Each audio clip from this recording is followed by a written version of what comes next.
Hari itu, Fajar berpamitan kepada ibunya. Tangannya menenteng satu tas ransel hitam berisi baju dan buku-buku. Ia diterima di salah satu kampus negeri di kota besar. Ibunya menatapnya dengan mata berkaca-kaca. "Hati-hati di kota ya, Jar. Jaga ibadahmu. Jangan lupa kabar-kabar ibu."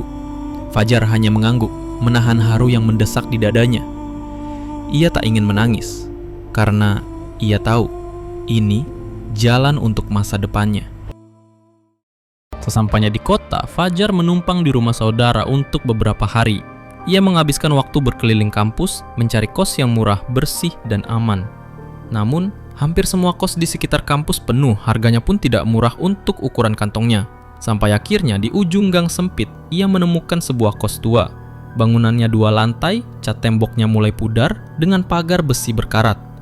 Kos itu terlihat sepi, bahkan halaman depannya ditumbuhi rumput liar setinggi betis. Saat Fajar menutup pintu depan, seorang ibu tua keluar. Ramah, namun wajahnya menyimpan kesedihan yang sulit dijelaskan. "Cari kamar kos ya, Nak?" Tanyanya pelan. Fajar mengangguk. Ibu kos itu langsung mengajaknya berkeliling. Kos itu memang tua. Lorongnya sempit dan gelap. Lampunya kuning redup berkedip. Lantainya keramik lama yang dingin jika diinjak tanpa alas kaki.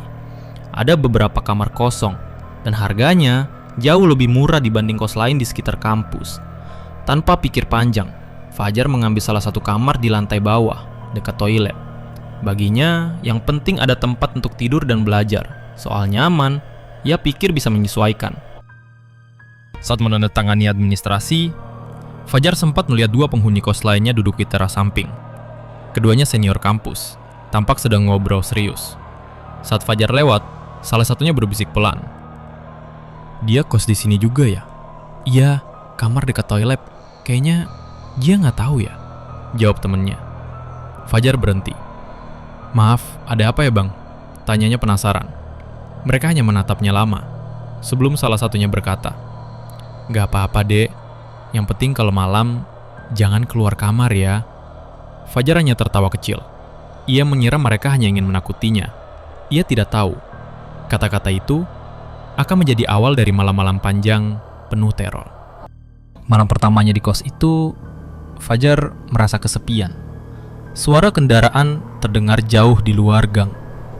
Lampu kamarnya redup, dindingnya lembab berjamur. Ia menatap langit-langit kamar, mencoba menenangkan pikirannya, hingga akhirnya tertidur. Namun, di tengah malam, ia terbangun. Ada suara langkah kaki pelan di lorong depan kamarnya. Ia mendengar suara keramik diinjak, satu, perlahan. Ia menahan napas, mendengarkan. Langkah itu berhenti, tepat di depan kamarnya. Hening.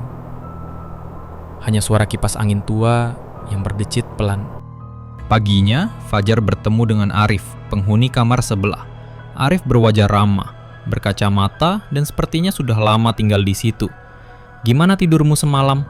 tanya Arif sambil tersenyum. "Lumayan, cuma kayak ada yang jalani lorong," jawab Fajar pelan. Arif menatap Fajar lama. "Kalau dengar suara begitu, diam aja ya Jar. Jangan coba buka pintu." Fajar hanya mengangguk. Hatinya mulai merasa tidak nyaman.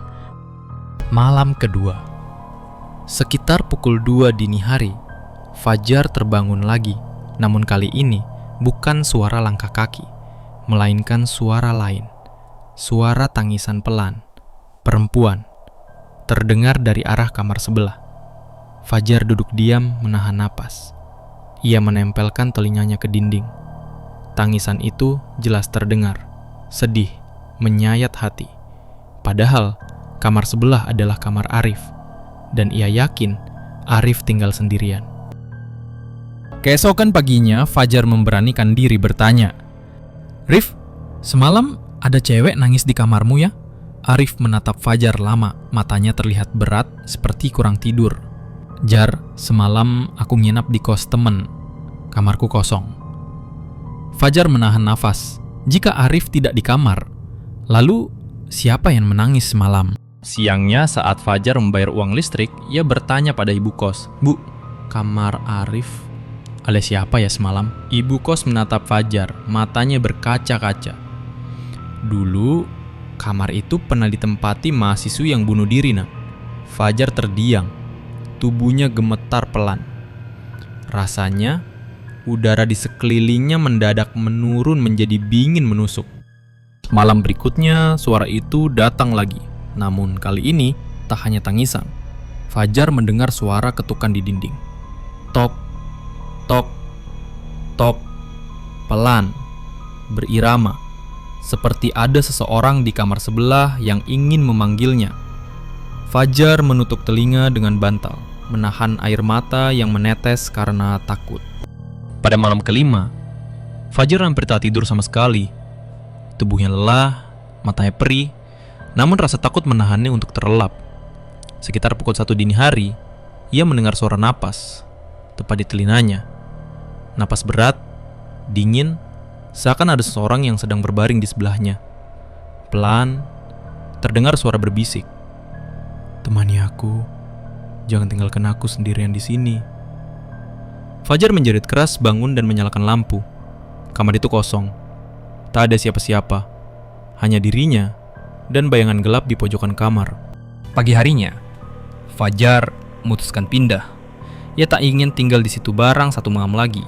Saat berjalan keluar, Fajar menoleh ke ujung lorong. Dan di sana, ia melihat sosok perempuan rambut panjang menutupi wajah. Berdiri diam menatapnya. Fajar nunduk cepat, menggenggam tas ranselnya erat. Dalam hati, ia berbisik, "Maaf, aku hanya ingin pergi. Aku tak ingin mengganggumu." Sejak hari itu, Fajar tak pernah lagi memilih kos hanya karena murah. Karena ia sadar ada harga lain yang tak akan sanggup ia bayar dengan uang. Harga yang menuntut rasa takut dan mungkin nyawa.